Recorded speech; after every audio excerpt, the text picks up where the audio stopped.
Hai, selamat datang kembali di Nonton Lagi Channel. Bagaimana nih kabar kalian? Semoga baik-baik saja ya. Di episode kali ini kita akan membahas mengenai apakah SpongeBob itu sebenarnya anak adopsi atau anak kandung.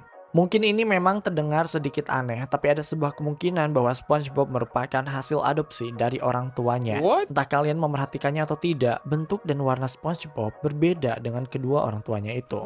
Kalau misalnya memang iya, siapa orang tua asli dari SpongeBob? Apakah kita pernah melihat Sponge lain di universe ini? Bersiaplah.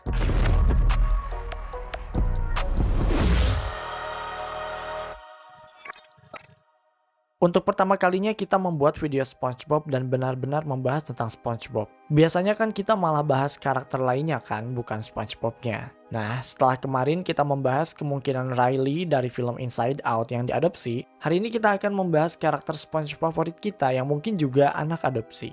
Ini mungkin terdengar aneh dan tidak masuk akal, tapi setelah dilihat-lihat, mungkin kita telah dibohongi oleh serial satu ini. That's suspicious. That's weird. Dalam salah satu episode spesial SpongeBob berjudul Truth or Square, kita bisa melihat SpongeBob yang berada di rahim perut Margaret sedang memakan Krabby Patty. Oh ya, perlu kalian ketahui dulu nama orang tua SpongeBob. Mereka adalah Margaret dan Harold. Saat itu, SpongeBob masih terlihat seperti bayi karena masih berada dalam perut Margaret. Sebenarnya, kalau kalian menonton episode itu sampai habis, kalian pastinya sudah mengetahui kalau scene itu merupakan scene flashback yang terjadi dalam kepala SpongeBob. Maksudnya, scene ini hanya terjadi dalam kepala SpongeBob saja dan bukan kejadian nyata. Mungkin saja itu adalah hal-hal yang sengaja Margaret tanamkan dalam diri SpongeBob sehingga SpongeBob bisa membayangkan hal itu terjadi.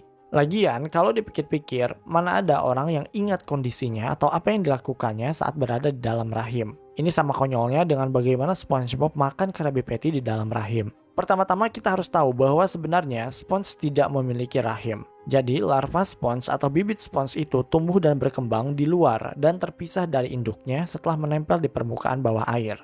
Jadi jelas ya guys, kalau scene ini merupakan scene flashback, tapi scene ini juga merupakan gambaran imajinasi SpongeBob sendiri. Atau bahkan, beberapa fan teoris menganggap bahwa itu hanyalah hal-hal yang dikatakan oleh Margaret dan SpongeBob menganggapnya sebagai suatu kebenaran. Salah satu cara untuk mengetahui dan membuktikan apa dan siapa saja silsilah dari keluarga SpongeBob ini yaitu dengan melihat genetik keluarganya. Sebenarnya sudah cukup jelas kalau Sponge yang berada di laut itu berbeda dengan Sponge yang sering kita lihat di dapur untuk mencuci piring. Walaupun sebenarnya Sponge kuning ini merupakan dasar untuk desain dari SpongeBob itu sendiri. Mungkin sebagian dari kalian sudah mengetahui bahwa sponge yang ada di dapur hanyalah sekumpulan polimer plastik yang dipotong-potong dan dibentuk sesuai dengan fungsinya, misalnya untuk mencuci piring. Kalau dalam dunia nyata, sudah pasti jarang sekali atau bahkan tidak mungkin kalau ada spons laut yang berbentuk seperti orang tua SpongeBob.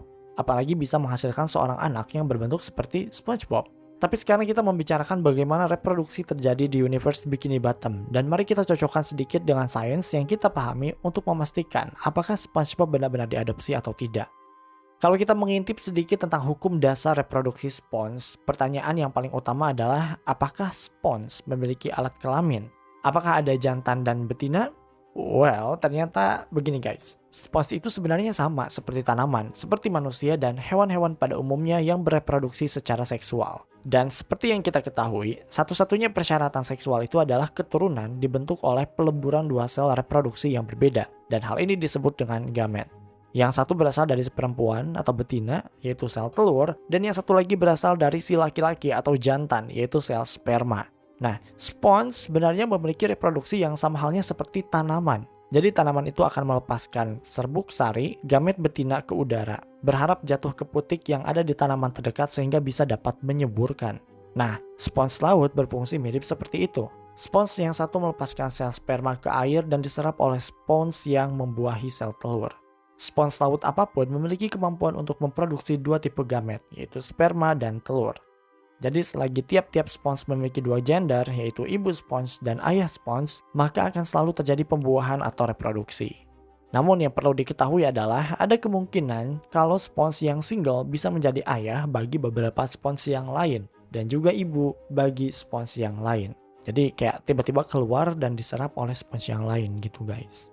Ini menjadikan mereka sebagai makhluk yang fleksibel. Orang tua manapun bisa memiliki anak manapun. Ngerti nggak sih?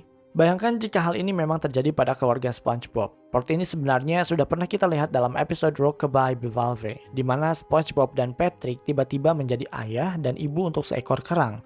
Ini sedikit menjelaskan bagaimana jalinan atau hubungan orang tua dan anak bisa terjadi dengan mudah. Dan mungkin ini juga yang terjadi pada SpongeBob. Memang iya, SpongeBob punya ibu dan ayah yang masing-masing berkontribusi secara genetik kepada keturunannya. DNA seseorang pastinya harus sama dengan DNA orang tuanya. Hal ini juga menjelaskan kenapa manusia itu cenderung mirip dengan orang tuanya ketika membicarakan hal-hal yang berhubungan dengan warna rambut, warna mata, dan bentuk muka.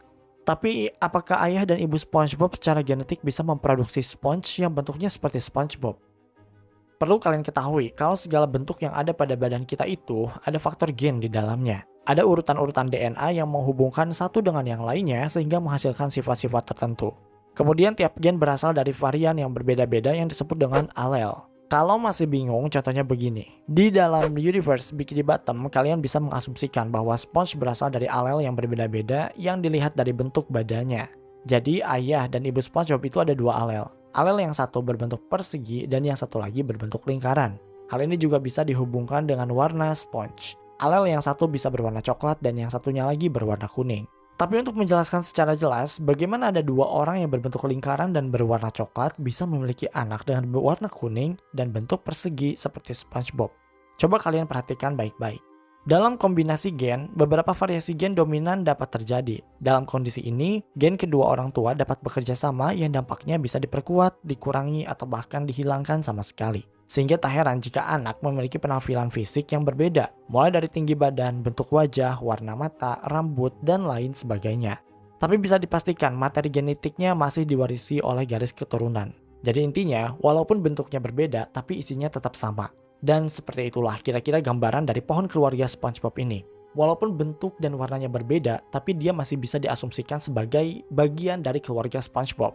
Paman SpongeBob bahkan memiliki campuran yang sama persis dengan SpongeBob. Jadi memang sepertinya semuanya menjadi satu ikatan yang berkesinambungan dalam analisis genetik ini. Dan tentunya ini membuktikan dalam dunia sains bahwa SpongeBob sebenarnya bukanlah hasil adopsi.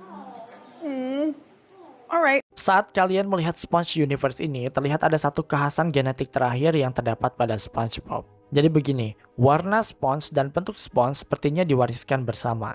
Kalau kalian lihat-lihat lagi dalam pohon keluarga SpongeBob, kalian pasti nggak akan lihat ada keluarga SpongeBob berbentuk lingkaran berwarna kuning. Kalian juga pasti belum pernah melihatnya dalam serial SpongeBob ini. Kalian juga pastinya nggak pernah lihat seseorang dari keluarga SpongeBob yang berbentuk persegi namun memiliki warna coklat. Kalau kita kilas balik saat masa zaman prasejarah yang saat itu ada sponge yang masih primitif, bisa dibilang bahwa sifat-sifat sponge dari masa ke masa itu ternyata saling berkaitan satu sama lain. Ada satu bidang studi yang didedikasikan untuk mencari tahu mengenai genetika yang bernama pemetaan genetik, membuat adanya kemungkinan Harold dan Margaret memiliki anak seperti SpongeBob.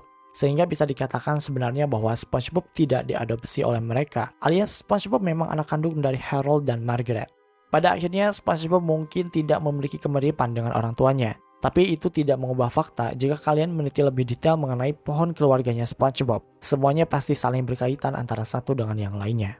Sebenarnya kalau kita lihat lagi agak nggak masuk akal ya, mulai dari zaman primitif SpongeBob sampai zamannya SpongeBob seperti sekarang. Kenapa bentuk dan sifatnya itu selalu berbeda-beda? Tapi memang pada faktanya menurut ilmu genetika dasar mengatakan bahwa SpongeBob berbagi link genetik kepada semua orang yang ada pada pohon keluarga tersebut. Walaupun kedua orang tuanya berbentuk seperti kue dan gak ada kemiripan sama sekali dengan SpongeBob. Kalau menurut kamu bagaimana? Apakah dari penjelasan tadi sudah cukup mewakilkan kalau SpongeBob memanglah bukan hasil adopsi? Atau kalian punya teori lain yang mengatakan kalau SpongeBob sebenarnya merupakan hasil adopsi? Tulis penjelasan kalian di kolom komentar. Oke guys, itu dia teori gelap film SpongeBob part 18.